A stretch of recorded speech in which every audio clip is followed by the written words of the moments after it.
peruanos en una circunstancia y en el contexto en el que nos encontramos. Está Alonso Segura, exministro de Economía, gracias por estar con nosotros. Y quisiera hacer de rebote el asunto, es decir, ¿por qué es importante no solamente que se arreglen las cosas dentro de Petroperú, que se audite, que venga la empresa y que se vean las cosas por dentro?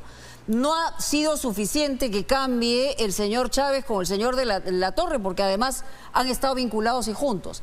¿Cuál es el impacto real?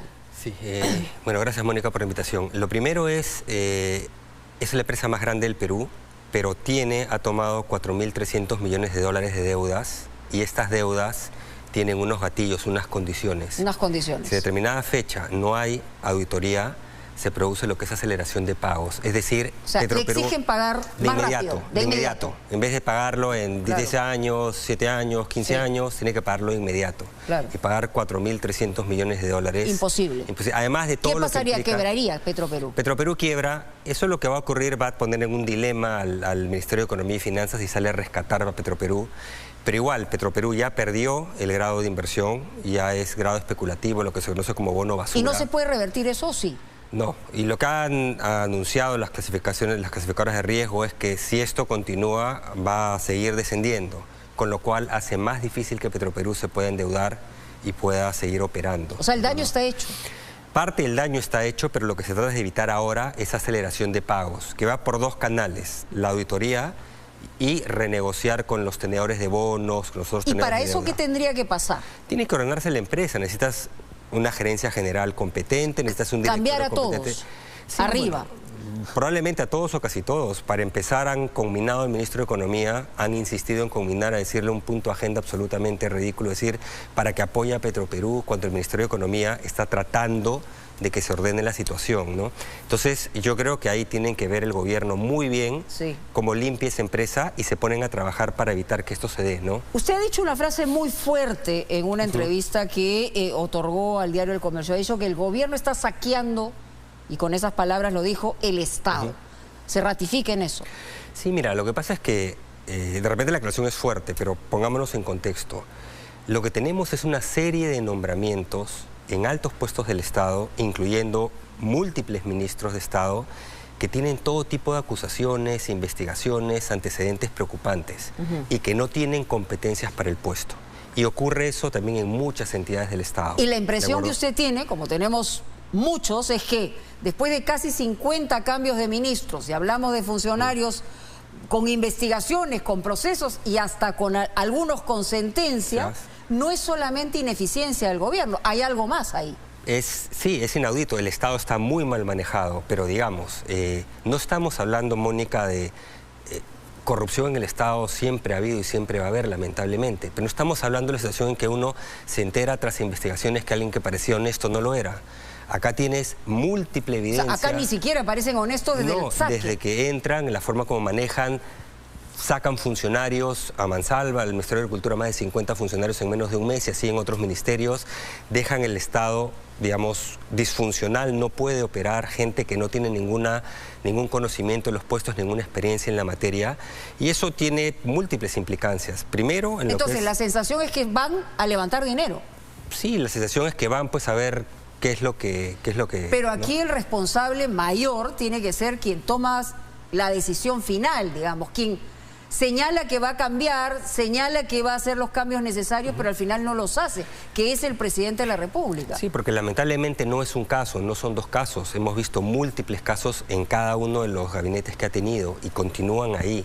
Podríamos hablar de varios ministros en este momento y de el ministro de Salud, el ministro ¿cómo se llama?, de Agricultura, que tiene sentencia y acusaciones de hasta homicidio. Transportes y Comunicaciones, que cambió uno por el otro. Claro. Entra el presidente de Salud, vemos el caso de Petroperú. Entonces, son por todos lados, Mónica. Entonces, así no puedes manejar el Estado. Entonces, hay que tener mucho cuidado con todo lo que está pasando. Y como dices, tiene que partir el presidente. No es bueno que estemos discutiendo cada 2 meses una vacancia, pero tiene que haber una rectificación. ¿Usted cree que debe ser vacado el presidente?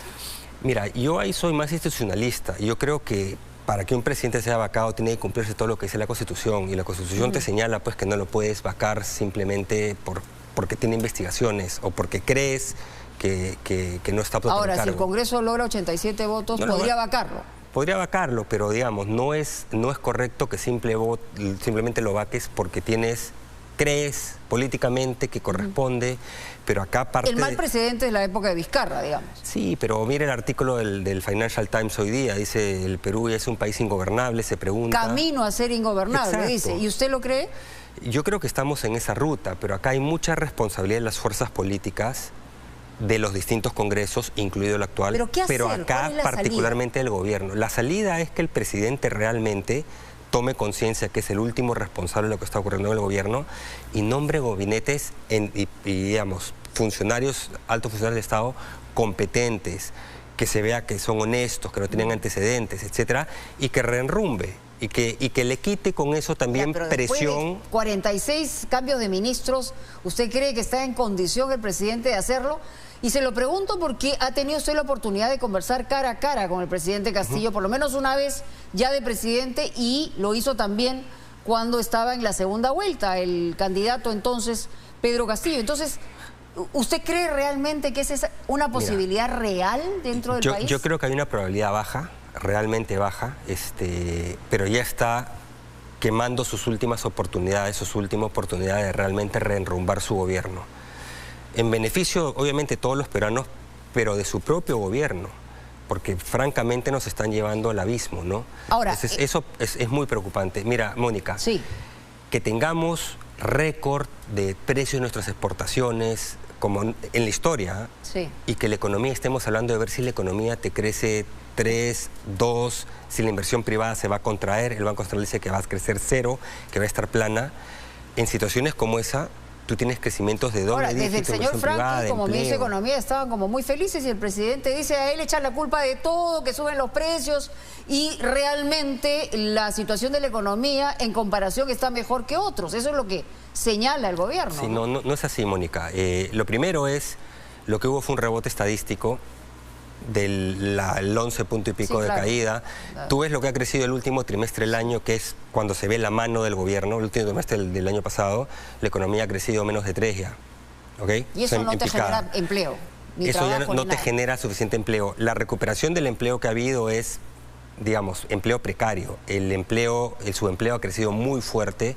Informalidad, depende de qué cifra tomes, si INEI o planilla electrónica. Entonces, hay eso.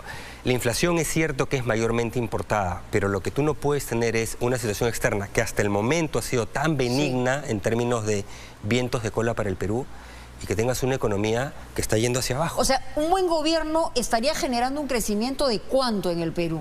Mira, no se puede hacer como regla 3 simplemente. No, pero yo lo sé. En digamos... momentos, épocas en que hemos tenido condiciones externas tan buenas, la economía ha crecido 5, 6, 7, 8. ¿Okay? Y no está creciendo a esa velocidad. Y ahora va a rascar el 3 y eso.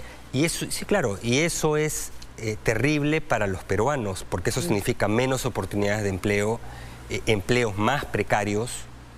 Eso significa que la pobreza que subió con la pandemia se va a reducir muy lentamente o va a dejar de reducirse este año. Entonces es preocupante.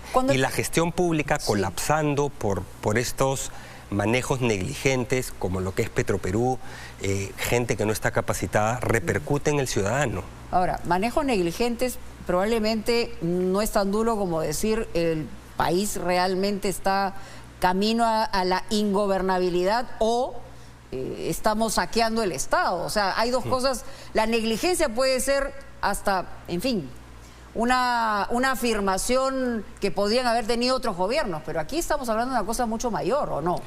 Mira, lo que pasa es cuando ahí tiene que haber investigaciones y va a haber muchas, pero cuando tú nombras múltiples funcionarios, ya no en la parte de que no tienen las competencias para los puestos, que tienen todo tipo de acusaciones, tú no lo haces.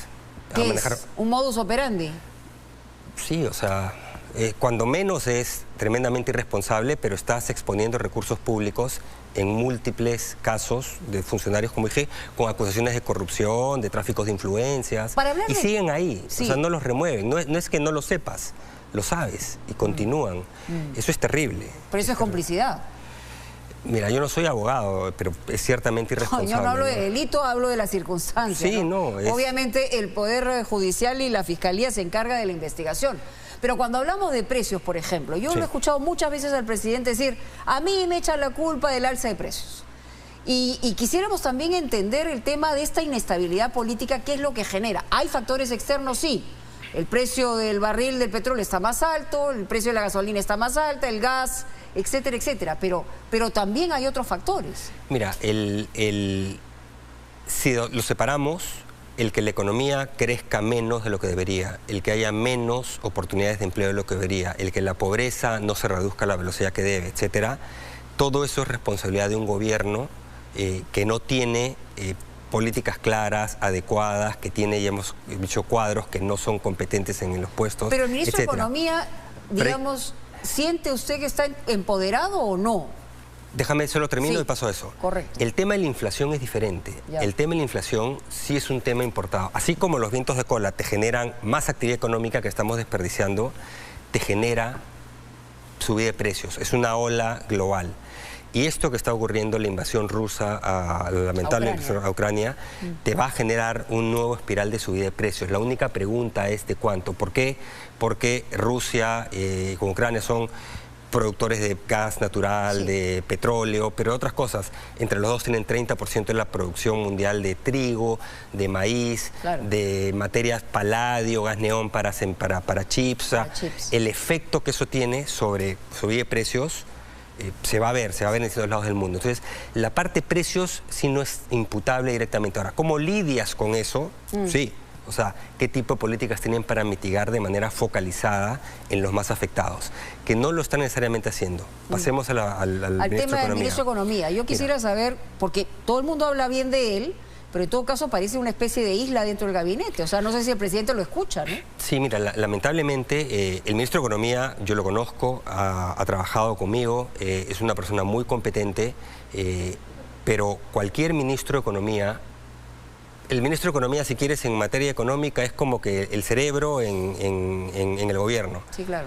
Pero para poder hacerlo necesita brazos, necesita piernas, ¿no es cierto? Claro. Si no, no sirve nada. Un cerebro solo no puede caminar. Sí, exacto. No. Entonces, el problema es que está muy aislado y lo están petardeando en distintos lados del gobierno. Energía y Minas con Petroperú, el Ministerio de Trabajo con Agenda 19 y norma de tercerización y así otros sectores. Entonces, el Ministerio de Economía, si no está empoderado por el presidente, si no es el que realmente va a tener la última voz, la voz cantante en temas sectoriales, pero que tienen impacto económico, entonces no va a poder generar, digamos, el ordenamiento que se necesita a nivel del Estado. Eso todavía está por verse. Por ejemplo, todavía no se termina de resolver, están viendo lo de tercerización, que es evidentemente ilegal lo que hizo el Ministerio de Trabajo. Todavía están en todas estas pugnas para ver cómo resuelven lo de Petroperú. Esperemos que finalmente el presidente tenga la sensatez de hacerle caso al Ministerio de Economía y que logre que se generen los consensos en el interior del gobierno donde básicamente se escuche la voz del Ministerio de Economía, ¿no? Ahora, la sensación que hay es que el presidente tiene demanda de cuotas permanentemente, ¿no? En términos partidarios, el factor Cerrón que todos conocemos, y también en términos de me quiero mantener en el poder a cualquier costo. Y eso está vinculado a qué cosa le ofreces a cada uno de los congresistas para evitar los votos. La pregunta que quisiera hacerle es, ¿el presidente es capaz de entender el problema económico en el que está el país en el momento de conversar con él? ¿O simple es algo que le dice, bueno, se lo dejo a quien sabe y yo tomo otras decisiones? Mira, yo no lo puedo saber. La percepción que usted pueda tener. Mira, lo que te puedo decir es que en esa conversación que tuvimos varios ministros, exministros de Economía con él, y en la oportunidad que yo también tuve individualmente de conversar con él, se le ha dicho las cosas de la manera más cordial, correcta, sí, claro, lógico, pero de manera muy transparente y muy directa.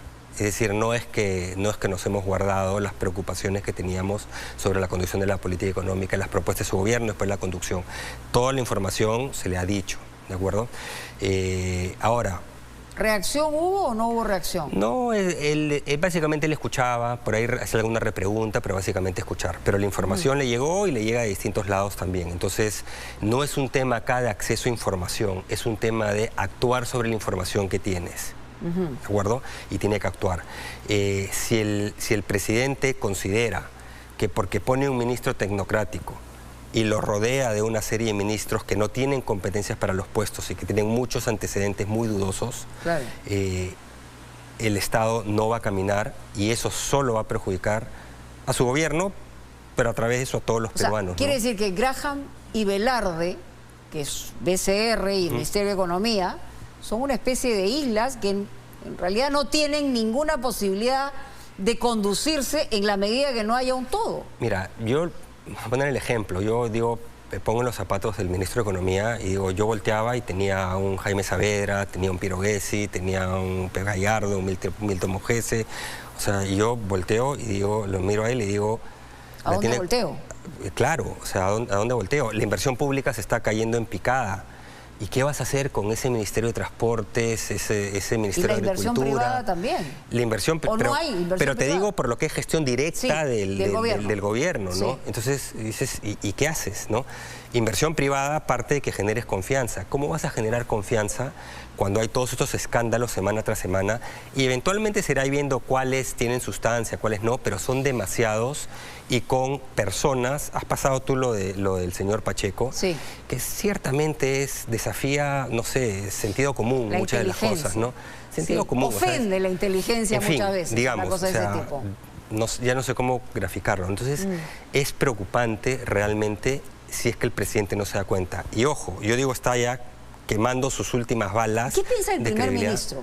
Es decir, las actuaciones del primer ministro en algunos casos son aparentemente erráticas y por otro lado... Tú lo has dicho, es errático, es absolutamente errático. Tiene que ser el que baje los decibeles de la tensión política, entonces no puede salir con tonos amenazantes. Y de alguna manera se imponga también a la necesidad de que haya un gabinete coherente, ¿no? Exacto. Ahora, yo no sé en la interna, no conozco las posiciones del Premier. En una de esas, en la interna, está apoyando posiciones coherentes. Esa parte yo no la manejo, no la conozco. Pero ciertamente debería ser mucho más ponderado, habida cuenta de que uno de los principales problemas es la tensión política. Debía buscar generar consensos, ¿no? Por más difícil que sea, no azuzar enfrentamientos, ¿no? Yo quisiera terminar preguntándole, lo acabamos de escuchar, el presidente Castillo ha estado en Puno señalando y habla de que los medios de comunicación, los empresarios, que hay un audio, que hay un video, es decir, de alguna manera generando una sensación de que él es la víctima y hay una especie de complot contra él. En términos de un análisis económico y político, porque también es parte de... ¿Cuál es el suyo en relación? ¿Es una forma de defenderse, protegerse, de poner algún parche antes que reviente un chupo? Mira, viene una votación de vacancia y yo imagino, como se anuncian tantos reportajes de presuntas actos de corrupción en el entorno presidencial, en altos funcionarios, yo supondría que está tratando pues de cubrirse contra cualquier cosa que pudiese salir. Pero nuevamente, yo creo que acá el camino para que podamos salir de este entrampamiento, pero ni siquiera entrampamiento, de esta ruta al barranco al que va el país, a esta ingobernabilidad, parte del gobierno, parte del presidente directamente. Él tiene que darse cuenta que no tiene funcionarios competentes en el Estado, que tiene funcionarios que tienen unos antecedentes que difícilmente se condicen con personas honestas y transparentes. Tiene que cambiar. O sea, siguiendo en este camino, no vamos a ninguna parte. No, y lo peor es que además estamos tan entrampados que, como dices, parte de sus acciones son cómo hago para sobrevivir. Pero en el camino, el que paga la factura es el país, ¿no? Los más pobres, hay más pobres ahora, ¿no? Sí, claro. Hay más pobres. Muchísimas gracias, Alonso Seguro, por estar con nosotros.